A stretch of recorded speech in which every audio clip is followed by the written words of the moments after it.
الأنبياء والمرسلين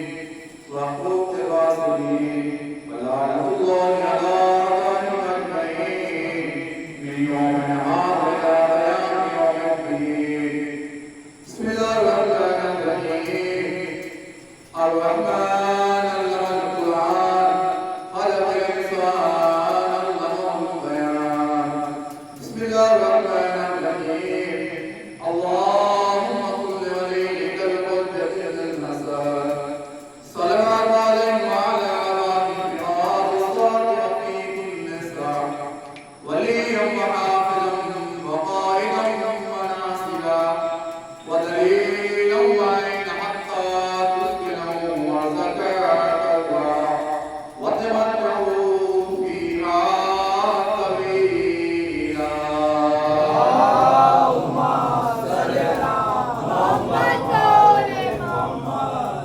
شنو ديوان الحضرت کا صلوات اللهم صل على محمد وآل محمد. ضرور امام الحضرت کا صلوات اللهم صل على محمد وآل محمد. دشمنوں کی آنکھوں کی عبادت کا صلوات اللهم صل على محمد وآل محمد. ایران کی فتح و کامیابی کی عبادت کا صلوات اللهم صل على محمد وآل محمد. عزیزان گرامی موعود مستقیم آقا حسین صلی اللہ علیہ وسلم والے سرزمین علی پور میں آج ساکر مجلس خطاب کرنے میں کیا حاصل ہو رہا ہے اس سے پہلے کہ گفتگو کا آغاز کیا جائے آپ راز بتائے کہ آپ کے آواز تشریف لے آئیں تاکہ آپ کو سننے میں مزہ آئے حدیث پڑھنے میں مزہ آئے اور پڑھنے والے اللهم صل على محمد وآل محمد. ایک اور سلام رحمۃ اللہ اللهم صل على محمد وآل محمد. ایک بات دھیان ضرور رکھیے ہم نہ تو تعداد کے دیکھ کر مریض کرتے ہیں یا لوگوں زیادہ بھی ہو گیا 2 سال آپ نے دیکھ لیا اور 1 سال کے والوں نے دیکھ لیا ہم تعداد کو دیکھ کے مریض نہیں کرتے چاہے تعداد کم ہو یا زیادہ ہو چاہے 10 ہو چاہے 10,000 ہو جو ہمیں 10 میں پڑھنا ہے وہ ہمیں 10,000 میں کرنا ہے کیوں؟ کیونکہ شریعت کے یہاں تعداد کا کوئی معیار نہیں ہے اگر تعداد کا معیار ہوتا تو پھر 9 لاکھ کی فوج کو 72 ہرا کر دکھا رہے تھے اگر بات امیر علیہ السلام پڑھے محمد والے اللهم صل على محمد وآل محمد. ہم کو وہ لوگ ہیں کہ جو کم میں ہی خوش ہیں اور کم ایسے ہوں کہ خلوص والے ہوں عزت والے ہوں شرف والے ہوں مرتبے والے ہوں عالی ہوں اعلیٰ ہوں کہ جو کروڑوں پر بھی بھاری ہوں تو جس سورہ رحمان کی ابتدائی آیات کو میں نے پڑھنے کا اشراف حاصل کیا جس میں اللہ تعالیٰ ارشاد فرما رہا ہے کہ الرحمن کہ وہ ذات بڑی رحمان ہے اللہ اپنی تعریف کر رہا ہے اور حمد و ثنا اللہ نے پہلے اپنی کی کہ تمام تعریفیں اس خدا کے لیے کہ جس کے قبضہ قدرت میں آدم جیسے نبی کی جان ہے یہاں پر میں نے آدم کا لفظ اس لیے استعمال کیا کیونکہ کائنات میں آنے والی پہلی ہستی کا نام آدم ہے ویسے تو آدم سے پہلے اہل بیت علیہ السلام کا نور خلق ہو چکا تھا لیکن جو روح زمین پر سب سے پہلے حضرت آدم کو بھیجا تو اللہ نے کہا کہ میں وہ ذات ہوں کہ جس کے قبضہ قدرت میں آدم جیسے نبی کی جان ہے بس 2-4 منٹ آپ توجہ سے سن لیجئے یہی مقدمہ ہے اور اسی میں سوالوں کے جواب ہیں اسی میں عالم ہونے کی شرط ہے اور اسی میں جاہلوں کے منہ پر تماچا ہے کہ جو رسول کو جاہل بتاتے ہیں جو بتاتے ہیں کہ علی وہاں سے علم لے کر حاصل نہیں ہوئے تو سورہ رحمان نے اعلان کیا الرحمن کہ وہ ذات بڑی بابرکت ہے علم القرآن کہ جس نے قرآن کا علم دیا دوسری آیت میں اعلان ہو رہا ہے کہ جس نے قرآن کا علم دیا پھر تیسری مرتبہ ارشاد ہوا خلق الانسان پھر